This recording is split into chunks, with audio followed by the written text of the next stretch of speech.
السلام علیکم۔ حضرت حوا علیہ السلام کی پیدائش اور جنت میں رہنے کا حکم۔ حضرت حوا علیہ السلام کی پیدائش سے پہلے حضرت آدم علیہ السلام اکیلے تھے، ان کا کوئی ہم جنس نہیں تھا۔ اللہ سبحانہ و تعالی نے ان کی دلجوئی اور تسکین کے لیے انہی کے جسم میں سے بائیں طرف کی چھوٹی پسلی سے حضرت حوا علیہ السلام کو پیدا فرمایا اور ان کی بیوی بنا کر انہیں جنت میں رہنے کا حکم دیا۔ فرمان الہی ہے، وہی اللہ ہے جس نے تمہیں ایک جان آدم علیہ السلام سے پیدا کیا اور اسی سے اس کی بیوی پیدا کی تاکہ وہ اس بیوی سے سکون حاصل کرے۔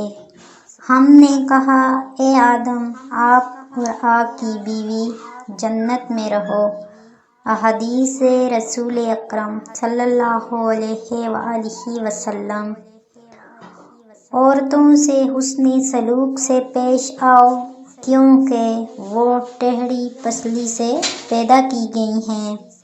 اگر تم اس پسلی کو سیدھا کرنا چاہو گے تو اسے توڑ بیٹھو گے۔ حضرت آدم علیہ السلام سو رہے تھے کہ اللہ عز و جل نے اسی حالت میں ان کی بائیں طرف کی پسلی سے حضرت حوا علیہ السلام کو پیدا فرمایا۔ ابلیس کی انسانی دشمنی۔ جب اللہ سبحانہ و تعالی نے حضرت آدم اور حوا علیہ السلام کو عزت و اکرام سے نوازتے ہوئے جنت میں رہنے کا حکم دیا تو شیطان کو انسان کی یہ عزت و تکریم برداشت نہ ہوئی۔ اس نے اسی وقت سے ہی انسانوں کو گمراہ کرنے کا منصوبہ بنا لیا۔ انسان سے دشمنی کے لیے اس نے اللہ تعالیٰ سے مہلت طلب کی۔ اللہ عز و جل نے اسے قیامت تک کے لیے مہلت دے دی۔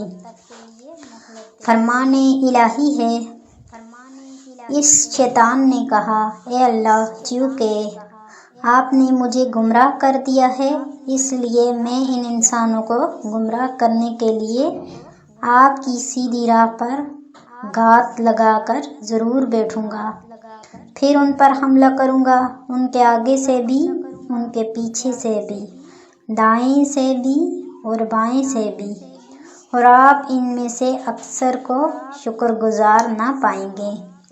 ابلیس نے کہا کہ اے اللہ، جب کہ آپ نے اس شخص آدم علیہ السلام کو مجھ پر فضیلت دی ہے تو مجھے قیامت کے دن تک مہلت دے دیجیے، میں اس کی اولاد میں سے چند لوگوں کے علاوہ سب کو ضرور اپنے قابو میں کر لوں گا۔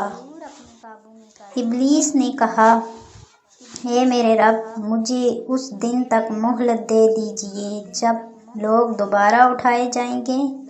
اللہ نے فرمایا، تجھے مہلت دی جاتی ہے اس دن تک جس کا وقت معلوم مقرر ہے۔